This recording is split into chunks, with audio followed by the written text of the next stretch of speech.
Last season, on a Friday night in early November, the Pitt Panthers pounded the ball down the throats of the Virginia Cavaliers en route to a 23-13 victory. Running back Darren Hall finished the game with 229 yards rushing and 3 touchdowns. Last year, the defense was able to contain the Russian dynamic quarterback Bryce Perkins. But this Saturday night, we don't know who will be victorious, but we do know the Panthers will enter the game with a different offensive approach than last year, and the defense will once again need to contain Perkins. We break down the opening game of the Pitt Panthers season on this week's Hail to Pitt podcast.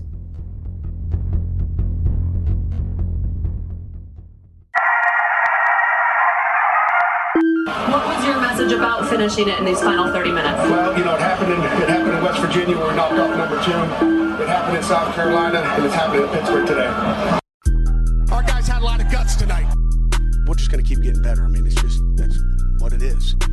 One hell of a game that you will never, ever forget. We shocked the world! Hail to Pitt. Hail to Pitt! This is the week of August 31st, and this is the Hail to Pitt podcast. I'm Alan. I'm Vince. And I'm Pam. The season's finally here, and the stakes couldn't be higher. Interdivision conference game to start it all off. Finally, kickoff 2019. 2 of the top teams in the division locking horns on kickoff weekend in prime time to roll out the ACC network for everybody. It is going to be epic. Somebody get in the driver's seat, buckle up on a Pittsburgh Saturday night when the Panthers take on the Virginia Cavaliers, and we're here to talk about it all. What a show we have in store for you. Thanks to everybody who started subscribing last week when we had our big guest, Pat Bostic, on the show. And now we're going to roll on from here. The season has started, and we're looking forward to more Panther fans joining us on all podcast apps. And you could join us and subscribe, whatever your pleasure. Apple Podcasts, Google, Spotify. We're there wherever you hail to Pitt. And give us those 5-star reviews when you subscribe. That'll help spread the message and get more Panther fans on board. And we're on social media at H2P Show as well, Pam. And we've got everybody from Panther fans to Virginia fans hitting us up this week. Everybody's hyped for the game. Oh, yeah. Everyone's ready for the launch of the ACC network. Big game on Saturday night, and we've had some good interaction, but we need some more people. At H2P Show, we always put out a preview too of the podcast, so you can listen before the full show, before you have a chance to listen to the full show. Yep, and our YouTube page is also out there too. If you want to listen to the show that way, we do post them there. So we make sure we're spanning it. Wherever Panther fans want to get content, we're putting it there. And also, real quick side note, the ACC network rolled out. Vince, I did not get a whole lot of Pitt Panther vibes from night one, at least, while I was watching for the first couple hours. I was kind of bugged. Yeah, maybe not night one. They were focusing on, all kinds of things, mostly successful programs, programs that have won national championships recently, your Clemsons, your Dukes. But, I've been watching all this week, and we've seen some Pitt previews coming up, specifically breaking down this huge game against Virginia. So I think we'll start to see more and more as it rolls out. It's definitely being featured in the main commercial for the network for this Pitt-Virginia showdown Saturday night. Let's hope the Panthers are so good this year that it just becomes the Pitt Network. That starts this Saturday night. Before we get into the news from this week and start discussing the game, we'll remind everybody that we are a production of Pretty Easy Podcasts. Go to prettyeasypodcast.com. If you want to start a podcast, if you want to start a Pitt podcast and, supplemental content, more content the merrier, I say, go to prettyeasypodcasts.com. If you have any kind of show in mind, you could get started there, get a personal producer at your beck and call, and get started at a very low rate. prettyeasypodcasts.com. All right, this week we've got our first game. We've got our first 2 deep depth chart to get through, but even before all that, there was like recruiting news and a walk-on that was semi-controversial, Vince. Yeah, we're going to be getting into those two items here. First thing we got, Branson Taylor, offensive tackle out of Ohio, 6'7", 285 pounds. He picked Pitt over West Virginia, also had an offer from Michigan State, a 3-star on Rivals.com, 4 stars in some other publications. This is a position of need. Eventually, some of these younger guys on the offensive line are going to graduate, and they're going to need to be replaced by some additional bodies. And this could be a guy that they need. They don't have too many offensive linemen committed at this point in time. So this is a huge pickup, I feel like. Yeah, and quite literally, he's very, very big dude, 6'7", and 285. And once he gets into Pitt and into the strength and conditioning program, that number is going to keep climbing. Oh yeah. So he's going to be a big guy for that line to fill in a few years here. That's almost 2 recruits for the price of one. 6'7", 285. That's great though. Beating out WVU and Michigan State is really what I circled there on the news of Branson Taylor committing to Pitt. Anytime you could beat out those kind of schools for a recruit, that's a good sign. Pat Narduzzi shoring up a position of need at tackle. And then there's also the other news when it comes to people joining the program this week, and that was a Penn Stater defecting. Vince, very controversial on social media and even on Panther-Lair I saw when I was mulling around through the forums. Yeah. Johnny Patrician, a kid out of Central Catholic, a safety, committed to Penn State over Pitt several years ago. Wouldn't give Pitt the time of day there. Didn't play very much at Penn State, and now he's transferred as a walk-on, we presume. And I got to ask this question, Pam. I know you're not going to like this one. Is this guy a mole or is he a PSU spy? Why even pose the question? Well, it seems a little strange, right before the season. Did you read his statement? I heard what he said, but I'm asking, what we think here. Is this guy trying to... he wants to come back home. Well, I know he does. Is Narduzzi taking this guy on in order to gain some extra information, or is he just coming here from Penn State as a spy? I'm not even entertaining this question. How's he going to go back to Penn State and give them the information? He's got a phone. Yeah, but he's probably going to be watched like a hawk. And see, I'm hoping Pat Narduzzi has some student aides on the team. Oh, I'm sure specifically. All right, we're bringing this kid on as a walk-on. You keep an eye on him, though. No. Do you know what? I'm happy that he wanted to come home. He has the opportunity to do so. I believe he's got 2 years of eligibility yet. So I am happy for Johnny, and I think maybe we won't see him too much this year, but maybe next year once he gets into the program a little bit. Right. But and all kidding aside, you got to think Narduzzi is picking this kid's brain for any sort of information he possibly can get. Yeah, and I doubt there's that much there. I mean, he was mostly a special teamer at Penn State. But the thing that I'm happy about is this doesn't take up, a coveted scholarship. This is just a walk-on. Yeah. And if anything, I choose to believe the kid went to Penn State, learned what he could, and maybe will give just a little nugget. Anything helps in the rivalry, but it's always fun to see someone smell the roses, come back home and escape a cult before it's too late. So I'm very happy for John Patrician. Oh yeah. All could be forgiven come September 14th. So good for John Patrician. Hopefully he contributes on special teams and fights for maybe some playing time. We'll see the progression of his career now as a Pitt Panther, but he is nowhere near the two deep that came out, but that came out, and that is full of players that we are very hopeful for this year to contribute in big ways. And I kind of say we run down this thing to start off this week's news from Pat Narduzzi, guys, and you could say whatever you want. I'm going to run down the list here, and then you say if you're surprised by it, make any comments, questions, concerns. But let's get through it, shall we? What do you say? Let's do it. Let's go. Okay, introducing the first two deep for the Pitt Panthers in 2019. Quarterback, Kenny Pickett. Behind him, Nick Patty. Jeff George Jr. Running back, A.J. Davis, followed by Todd Sibley Jr. How do you feel about that? We got an or there, and we don't see Vince Davis or the Carter. Lee Carter. I think that's good, though. These guys are the ones that have the most experience, so you probably see them coming out of the gate. Yeah, they're going to get the first crack at it. And who knows what kind of crack that is. I expect to see all these guys a lot. Mm-hmm. Wide receiver, Hazier Mack, followed by Aaron Matthews.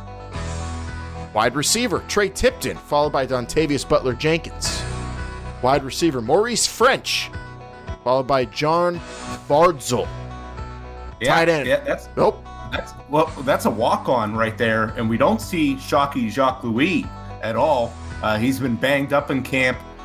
Coach did say he is going to play, so the injury's obviously not that serious. What do you take out of him not being listed on this two deep right now? Well, I think if he's been hurt, I don't think there's too much to read into it this early in the year. We'll see as after the first game and maybe the first few games if he's not there. And he is a big time playmaker in my eyes. I feel like this guy has to be involved, especially if this team wants to get to the potential that they could. Could be one of those players Mark Whipple zeroes in on when we talk about that Post-Gazette article that came out earlier in the week. Tight end, Will Gregg, followed by Nakia Griffin-Stewart and Grant Kerrigan. Will Gregg, Pat Bostic said it last week. This guy is impressive, and he's going to be making big plays this year. Left tackle, Carter Warren, followed by Carson Van Lin. Left guard, Bryce Hargrove, followed by Brandon Ford. Center, this one's interesting, Jimmy Morrissey, followed by Owen Drexel. Not Jake Cradle, guys. Yeah, Owen Drexel, a kind of guy that's been forgotten about a little bit, but Coach Borbley said that he's really coming to his own over the summer. He's gained some weight. He's ready to go. I take that as a good sign, don't you think? A natural center. And he's a local guy, correct? No, I believe he's from New Jersey. Oh, okay. But Gabe, good to see him. Good to see him up there. Right guard, Gabe Huey, or do we say it like we would say Arkansas Sioux, Huey, Vince? How are we pronouncing that this year? Hoy. Hoy? Like a Georgetown Hoya? Like the Gabe, Hoy Polloi. Hoy Polloi. Gabe Hoy at right guard, Jake Cradle following him, and Chase Brown behind him. Right tackle, Nolan Ulizio, followed by Jerry Drink Jr., and that's your Pitt offense, too deep to start the season. On defense, defensive end Patrick Jones II, followed by John Morgan or Kmar Mimes. Defensive tackle Jalen Twyman, followed by David Green or Tyler Bentley. Twyman's gotten a lot of really great, preseason hype. On this defensive, in this defensive tackle position this year, leading into the game. Yeah, Pat Bostic talked about it on the program last week. We've heard numerous coaches talk about this kid. I'm expecting something special come Saturday night. And when you're working out with Aaron Donald, we expect you to perform like Aaron Donald, or at least like a quarter of what Aaron Donald would do. Defensive tackle, Keyshawn Camp or Amir Watts, interesting, followed by Devin Danielson. Defensive end, Deslin Alexander, followed by Habakkuk Baldonado, who fought his way into that role a couple weeks ago. I don't know if any of us expected Haba to be that 3 or 4 defensive end, but he's there. He doesn't have an or next to his name, so I'm taking that as he's the third man in that end rotation. A lot of people talking about the potential of this kid. I'm very excited. Yeah, he's someone to watch as the season goes on. As he gets more reps, I think he's going to be an explosive force on that line. He looks the role. Let's see if he performs it, though. Money linebacker, Kylan Johnson from Florida, followed by Chase Pine. Middle linebacker, Elias Reynolds or Salim Brightwell. star linebacker Cam Bright, or Phil Campbell III? A lot of questions, and I'm expecting a lot of rotations at linebacker still. Yeah, and this is a position we've talked about, I believe, in our opening podcast, how there are some question marks. They do have some athletic guys to fill these positions. It's just the reps in those positions and the rotations, what they're going to do there. Yeah, we felt like all 6 of these guys were going to play, but I'll say something right now. Kylan Johnson does not have an "or" next to his name. That makes me feel very encouraged that they brought in a kid, a graduate transfer who took a stranglehold on this position and is ready to go out and play. Love seeing that. Cornerback Dane Jackson, followed by Eric Hallett. Cornerback Jason Pinnock or Damari Mathis. Free safety Damar Hamlin, followed by Theron Coleman. Strong safety Paris Ford, followed by Jazzy Stalker, your Pitt 2-deep defense going into 2019. And with that Pitt secondary there, that's a position of strength we talked about, and I think you can see that with Hamlin and Ford and Jackson really solidifying those positions there. There we go. We've got the 2 deep in the books. Know your Pitt Panthers, Pitt fans. And now, Vince, we could talk about some of what Coach said this week, and I know you're very disappointed with some of the news regarding Paris Ford. Yeah, I was a little surprised looking at the 2 deep here. He is not listed as some of the return men at all. In fact, he's not really getting the sniff at all if we were to believe this depth chart, which is just that. Even Coach said that E.J. Borghetti just makes it up. I'm not quite sure I believe that. But I was hoping to see Paris Ford get his hands on the ball, and maybe he's got to do that via an interception this week. But a little disappointing there. But Maurice French, an excellent return man, as we saw last year. So I can't really complain about that. What do you think with Taysier Mack as the backup for kick returner and punt returner behind French? Alan, you could step in here if you feel like it. But I feel like Coach feels like he's got the most sure hands at catching the ball, and he's going to be used situationally like that. Yeah, I think if you're seeing the more explosive guys maybe take too many risks or not be as reliable, there you go. You got your guy there who's going to field it, not lose it, not screw it up, and, move on from there. But you want your home run hitter French there for sure. We'll see what kind of chances Paris Ford. Maybe Coach will be feeling froggy and he'll throw him out there. But the 2 deep has Paris Ford as the 3rd punt returner and nowhere there in the kick returner section, which is interesting. And then you brought up Shockey Jacques, nowhere to be found on this 2 deep. He'll play, we assume, but exactly how he lines up, what do you expect, Vince? He's just somebody that is electric once he gets his hands on the ball. I'd like to see him more in a conventional offense, not just jet sweeps. Try to get him the ball different ways. I think we'll eventually see him. It's got to be an injury situation, I think. And Pat Narduzzi this week talking about the running game didn't say that Pitt's just going to only run straight, but seems as confident as ever in the run game, regardless of who's going to be toting the rock, because they've got an offensive line with size led by a solid center in Jimmy Morrissey. I think that's just something we've been talking about for the last couple of weeks, and Narduzzi really reiterated it this week. Who cares who's running this ball? This offensive line's ready to rock, as always. Yeah, and with some new guys stepping up on that offensive line, Jimmy Morrissey will really be the guy that can anchor them all, be the communicator, and communicate and call out looks in this new Mark Whipple offense. That's really key there.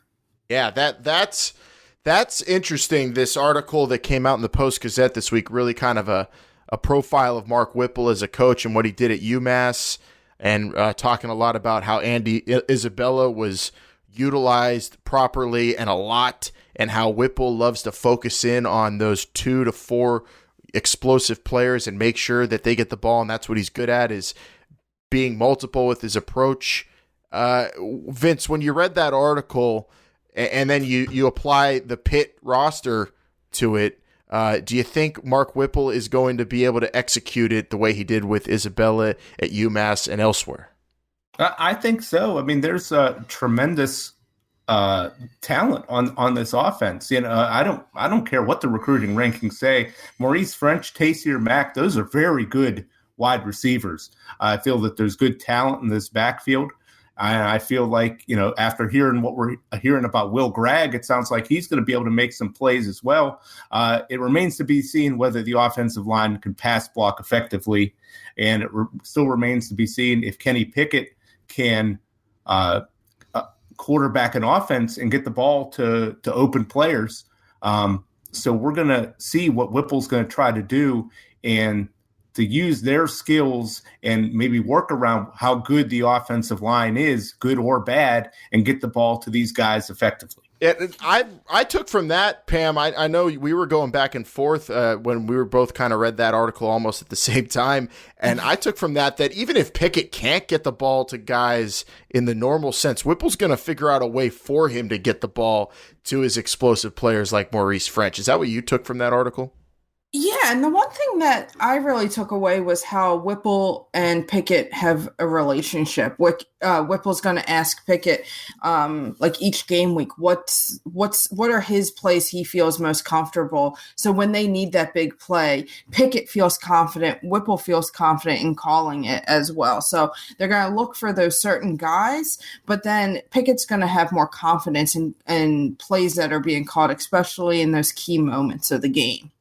It's interesting. They talked in that article also about how running backs really aren't catching the ball for Mark Whipple. So we'll see how that goes. Pitt has some guys who could maybe be utilized in that way, but they also got guys who can run straight and hopefully pass block and help pass protect, which I think might be of the utmost importance.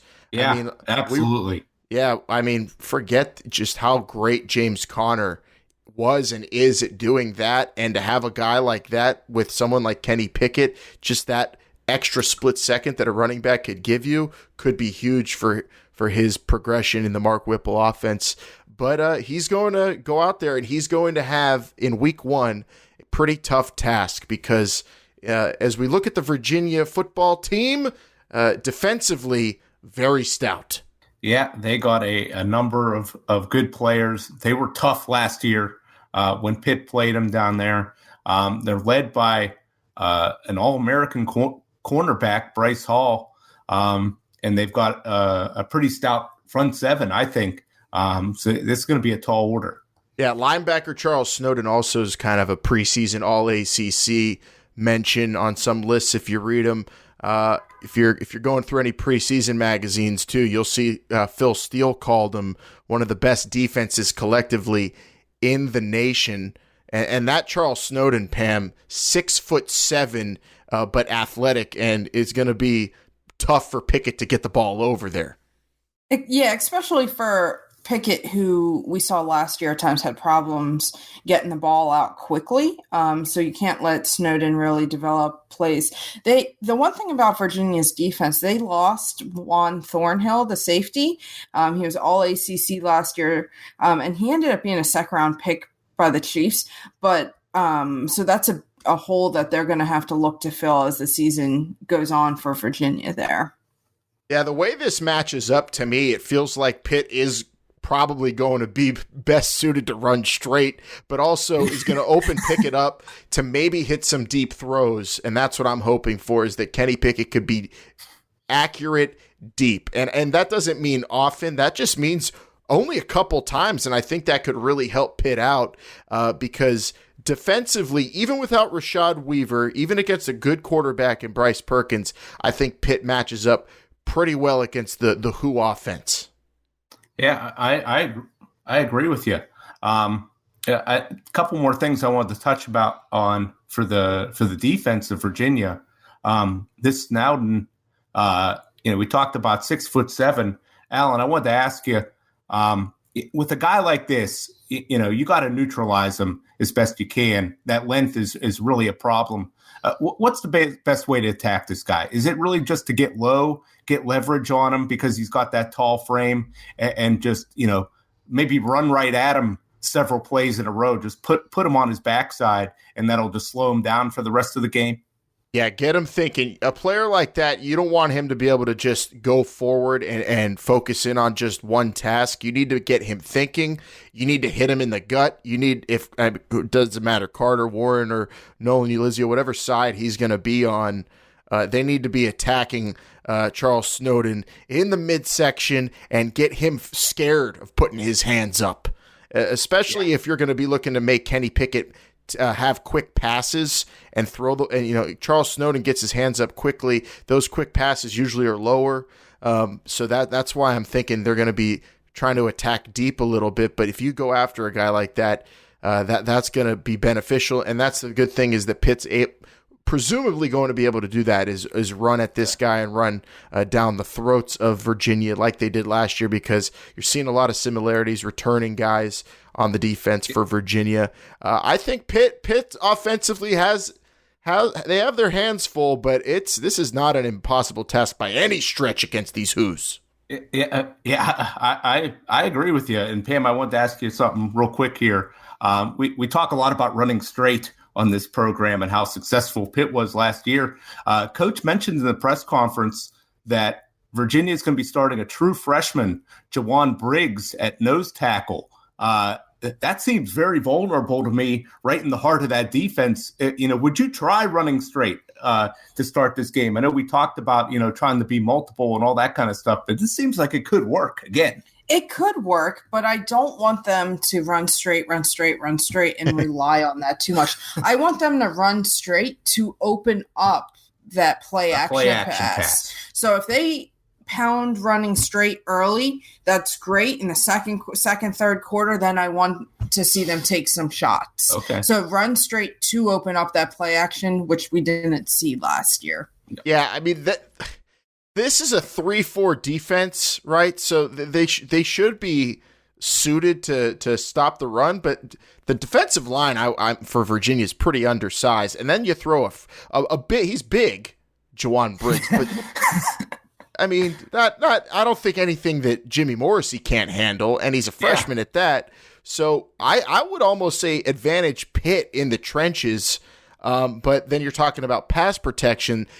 Mark Whipple, who's had all summer to scheme for this game, is going right. We are going to, I think, have we're going to be judging a lot, I think, in this first week, and I don't think it's going to be, it's only week one, we can't paint too, broad of a brush here. But I mean, this is an important game, and this is what you're brought in for. So I'm expecting a lot here in week one for Mark Whipple creatively, and hopefully that, he could be a factor in helping Pitt defeat Virginia, who definitely is game planned to fix their woes against the Panthers last year, because I mean, they were pretty much punched in the face in front of their home crowd last year.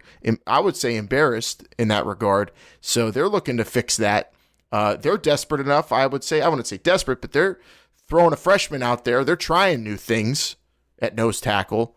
It's going to be very interesting, and I don't think you could be too judgmental of Mark Whipple's offense in week one. We're not going into this city with kitty gloves, Pam, or this season with kitty gloves.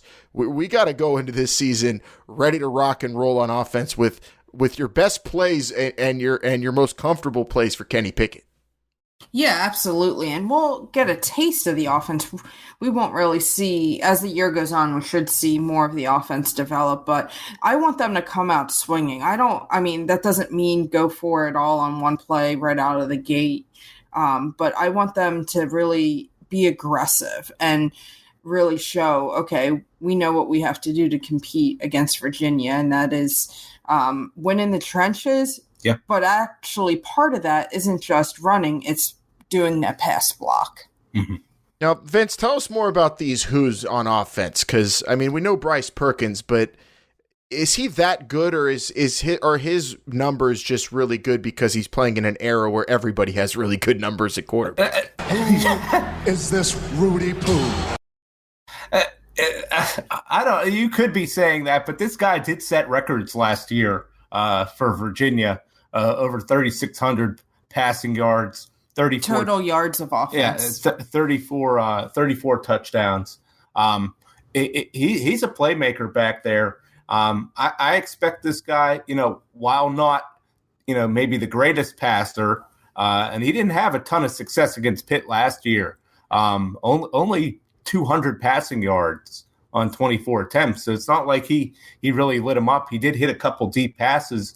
But I think, he's got some decent receivers, and I think making sure he doesn't hit these guys at intermediate to shallow routes in space and letting them run wild is key. And then also containing him on quarterback runs when plays break down. I'll say it right now. This guy's probably going to make, 3 or 4, conversions on quarterback scrambles. The key is going to be making sure that that's all he gets and he doesn't get any more than that. Well, that's why they won last year. They were able to contain him. Yeah.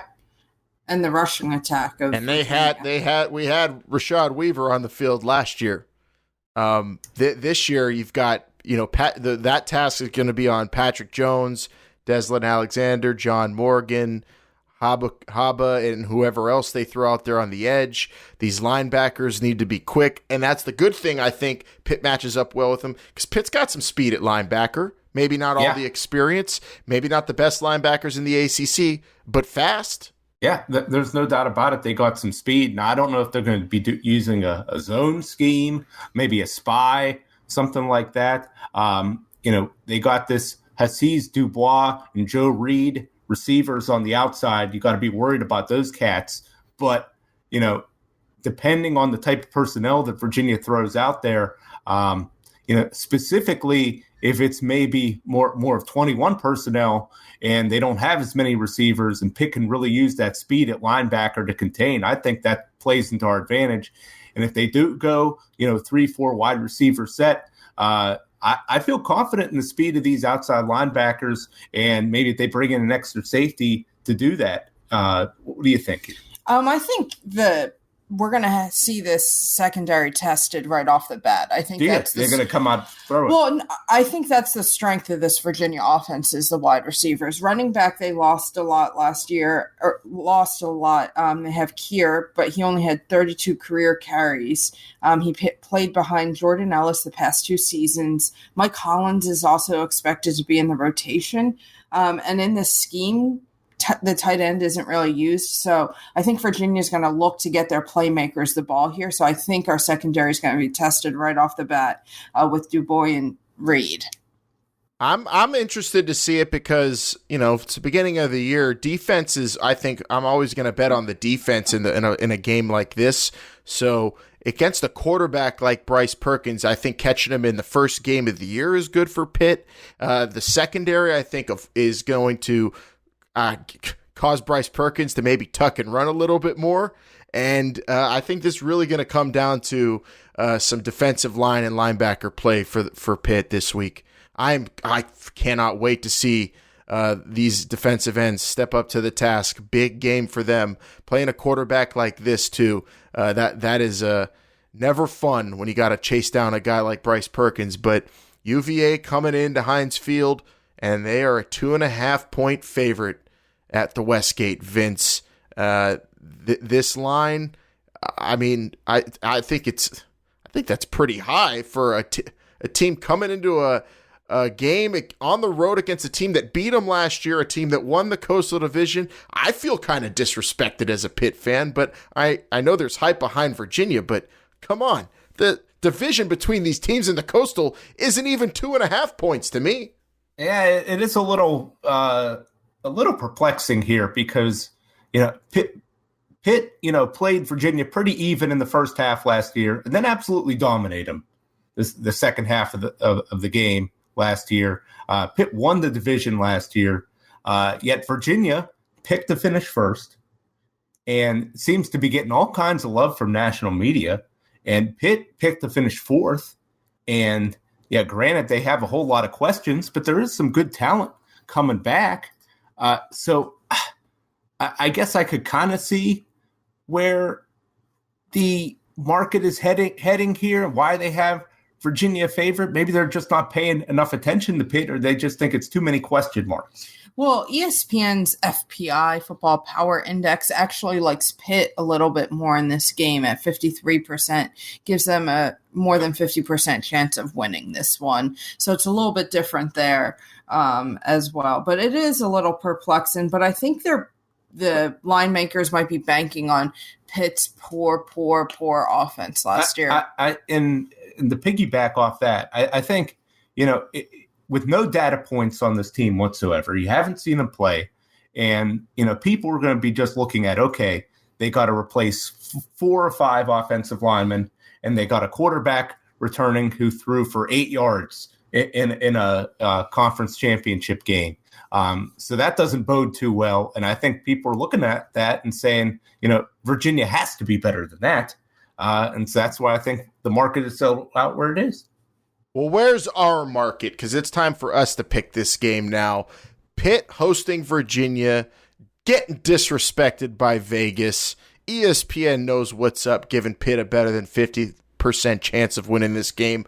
What say us? What say you, Panther fans? Let us know at H2P Show on social media before the game on Saturday. It's time for us to give you our picks now. Who's up first? I don't want to go first. I'm scared. I'll go first. I'm not scared. I think Pitt's going to win 24-21. Relatively lower scoring game, but the Panthers offense does enough to secure the victory. It's going to be very close, and Panther fans might be biting their nails a little bit throughout this one, but 24-21.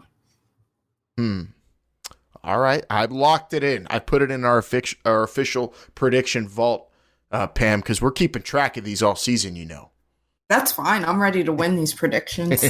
I don't know what's at stake. Maybe like a rock plush doll or something we'll put up for grabs. Vince, what are you rocking with? What's your prediction? First of all, I'll be biting my nails regardless of what happens in this game. But I think Pitt's going to win this game in kind of a similar fashion to last year. I think Pitt's just a better ball club. I think Virginia's got a good team, but I think Pitt just matches up well against these cats. And I think that, on both sides, the offense is going to be a little sluggish the first game, particularly in Pitt's case, maybe, a new coordinator. But at the same time, I feel like that running game could still be very strong. And I'm going to say Pitt's going to win this game. Maybe around 20, maybe around 23 or 27 to 13. Pick one. We'll say 27 to 13. Wow. A 2-touchdown winner. Wow.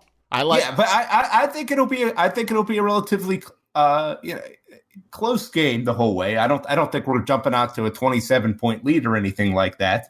I think it's going to be a hard-fought game, but I think we're going to control it down the stretch. All right, I think all of our listeners know by now. That's probably the closest Vince is going to be picking any team to get to Pitt this entire season, no matter what happens the previous weeks, and that's fine by me. All right, for my pick, I'm with everybody here on the offenses. I think 27, it would be, let me just say, you said Bryce Perkins threw for only 200 last year. I would kill for Pickett to throw for 200 in this game.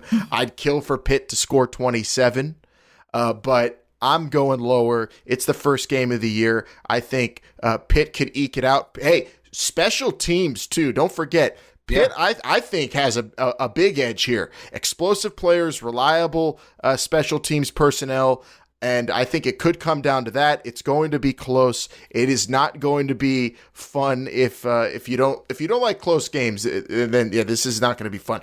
But this is going to be a Pitt victory.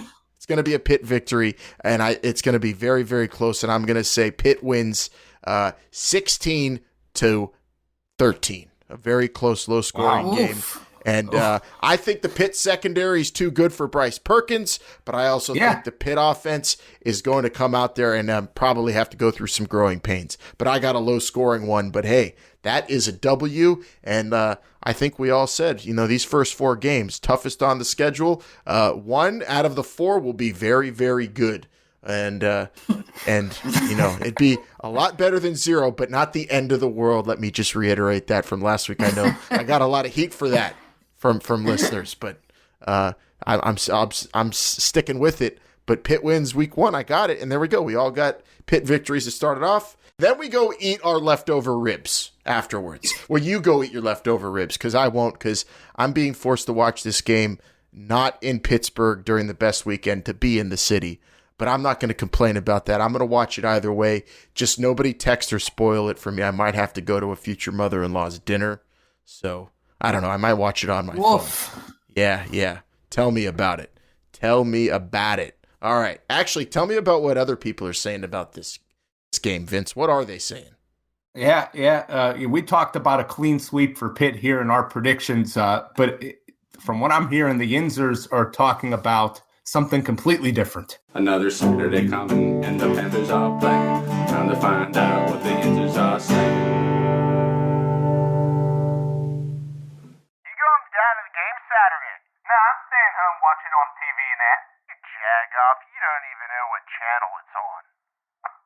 Well, I ain't paying no $20 to park down where the ice cream factory used to be. Get out of town. You're going to watch the fireworks, and then you're going to go to Rivers after that. I know you. Fine, I'll go, but I'm leaving 12 minutes left in the fourth quarter so I could go beat the traffic. No one wants to sit in that traffic. What the Yinzers are saying. So that's what the Yinzers are saying. Huge game Saturday night, prime time. You got to be there. But there's also another big game going on at the same time on a different network. And Alan, I know you are very hyped for this game. Oh, yes, I am. Oh, college football.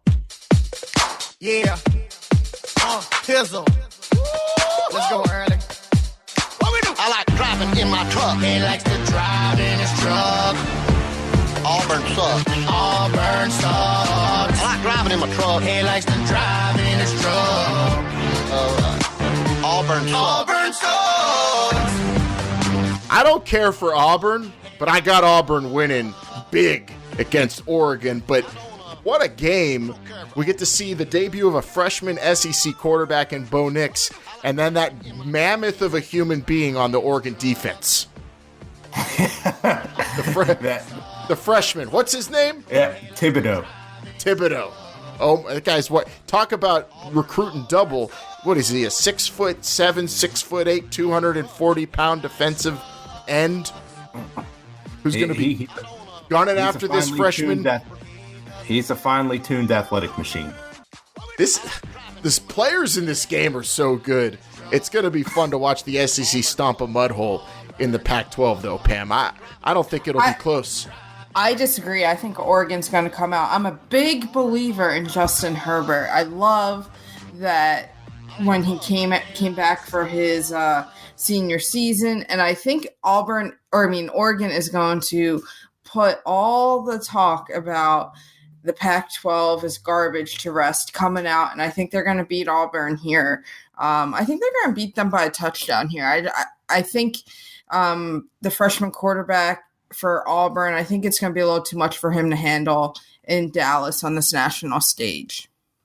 In Jerry's world, they're saying that Oregon, who have, I think, all returning on the offensive line, I think, is the best offensive line in the nation. So we'll see about that, because they got Nick Coe at Auburn and some beasts on their defensive line. It is an excellent matchup. Auburn might have the best defensive line, one of the best defensive lines in the country. So you're going best versus best in the trenches here. The thing is, I think that Pac-12 stigma sticks around. That's a lot of pressure, Vince, on a team. The entire fate of the conference is on Oregon here. Well, I don't think Oregon cares about the Pac-12, but I know they care about Oregon. And, if they're going to make the college football playoff, they probably got to win this game here to prove that they can hang with the big boys. Auburn is a 3.5-point favorite at the Westgate right now. So it sounds like, Alan, you're picking Auburn to not just win this game, but cover those 3.5 points. Yeah, I mean, yes, I don't care for Auburn, but I got Auburn covering, winning big time. I don't care for Auburn. And Pam, you're picking Oregon to win this game outright. Oh, shucky, ducky, quack, quack. I'm gonna stay with you here. I'd like Oregon to win this game. I really do. Auburn, a very good defensive line. But they are starting a true freshman at quarterback. People are going to talk about that game that they won last year against Washington, but Auburn was very fortunate to win that game. And it was a close ball game. I believe Washington had the ball 5 times in the red zone or something like that, came away with 0 points. That's what Pac-12 teams do against the SEC. That's just what happens. Justin Herbert's not going to do that, and I'm picking Oregon to win this game. You want to know, I got a glimpse at the hype behind Oregon reading up on this game, and I saw on ESPN, they're just, of course, this is a game they have to sell, and you don't need to sell me on it. But they're selling it, and they're saying Oregon's so good. They've got so much returning. They've got 12 starters on offense returning. How's that even possible? They're so good, it makes it seem like they have an extra guy. So Oregon's got it all going for them. And if a Pac-12 team was ever going to take down an SEC powerhouse, can we still call Auburn a powerhouse? I'd say they're ranked in the top 20, so I'd say powerhouse. So. If they're ever going to do it, a Pac-12 team, this would be it, I guess. But I'm betting on the SEC here until further notice. Will be a very interesting year moving forward if Oregon gets this win, though, for sure. And you know who doesn't want Oregon to win this game? Anybody who is in the Big Ten. I think Big Ten teams really don't want to see Oregon win this game. You are absolutely right. And there we go. That's our big game for the week. There's so many others. I can't wait for UCLA Cincinnati just because we get Pat McAfee, who I know that's kind of sacrilege because if there's any former Hoople head that's endeared himself to me, I'm a fan of Pat McAfee now. I'll say it. I'll take heat for that, but he's funny, and I'm excited to see him call the UCLA Cincinnati game. Yeah, that's going to be an interesting one. Chip Kelly, year 2. We'll see what he could do. Yeah, I think that game will be good. It'll be a good measuring stick for UCLA coming out of the gate too. Yeah, I know we have some UCLA friends who are UCLA fans too, so I guess we have to sort of root for them. Also, I like seeing Cincinnati lose for times in the for obvious reasons. For obvious reasons. All right, what do we got left here, Vince? Before we get out of here, we got to talk about our playoff predictions here. We previewed each of the conferences the past several weeks on the program. We got to give our 4 teams and who we think is going to win the national title. I'll start it off here. I'm going to go with Clemson. I'm going to go with Alabama. And I'm going to go with Georgia as well. I think both those teams are going to finish the season undefeated. And then regardless of who wins that SEC title, they're both going to make it in the playoff. And I'm going to pick Oregon to make it out of the Pac-12. I think they're going to win this week, and they're going to carry it the whole way through. Oh, you're going all in on this game against Auburn right I know, away. yeah, it's a huge game. I'm going to put a disclaimer out there. I hate agreeing with you, but those are my exact 4 teams. But let me ask you this. Who's your national champion? I'm going with Clemson to win. That team is just too much firepower. I know how hard it is to repeat as a champion, but I don't know who's going to stop them. This is the year, so I have the same 4, but this is the year Jake Fromm gets it done. In the past 2 games, they've played Alabama. Georgia has led all the entire game, except for 60 seconds total. That's crazy. This is the year Georgia puts their foot on Alabama's throats and they win the national title. Well, let me ask you this. They could actually avoid them and win the title. Well, let me ask you this. I think we both think Clemson's going to go undefeated. Say they finish ranked number 1. Alabama and Georgia, what if they're 2 and 3? And it doesn't matter. I think Georgia's going to. You think they'll beat them 2 times? Yeah, no. I think they'll lose to them in the SEC title game and still get in, and then they'll beat them in the playoff. Wow. I could see them doing that. Zero chance the committee will keep a Big Ten team out this year. Not happening 3 years in a row. But I don't think impossible. the Big Ten. I think the Big Ten's going to beat each other up. I really, They're going to have do. to really do it. Like, not have a one-loss team. And there's going to be. I don't think they will. That's a tall order. I think Ohio State's got the dudes. I got Ohio State in my college football playoff. I've got Alabama, I've got Clemson, and I've got Oklahoma because I'm going all in on Jalen Hurts. I'm a believer in Lincoln Riley. So there's my 4, and I just can't believe anyone is picking against an angry Alabama team. This isn't just any Alabama team. It's angry Alabama. Embarrassed. When they lose that way, the way they did against Clemson, they bounce back. And Clemson going to be good, but I don't know if teams could reload the way Alabama reloads on a defensive line. A lot of young players on the defensive line. I'm sure they'll be best in the ACC, but I don't know if they're going to be able to push around in Alabama that way again. I've got the Crimson Tide. They might not. They might avoid them, but I don't see Alabama. No, I mean, with how good that offense is, how many points do you really need to hold somebody to? Yeah, Clemson may score 40 points a game. If they give up 30, they'll still win. I'm interested to see how healthy Tua is, too. Can he stay healthy for the full year? Because he was banged up last year, and I definitely think that played a part in some things. Let me throw a bonus question out there. Heisman winner. Who are your guys' Heisman winner? So hard to do, so I'm just going to throw it out there and go bet on the guy who's doing it. I got Jalen Hurts. That's going to 3 years in a row. That's going to win me some money probably, but why not? I mean, I'm not a believer in Jake Fromm like you, Pam. That's who my Heisman winner is, Jake Fromm. Tua's a safe bet. Trevor Lawrence, I'm sure, will be good, but there's always the fear of the sophomore slump. But I'm going to go with Jalen Hurts because it'd be awesome. For me, it's a balancing act between Lawrence, who's going to have the best numbers, but Fromm is going to be playing in more high-profile games and is going to have bigger moments. I think voters will give it to Fromm in the end. Another guy to watch, a sleeper, DeAndre Swift. Oh, that'd be great if Pickett was in the room where they were talking about the Heisman. But I think a sleeper here is DeAndre Swift with Georgia, too.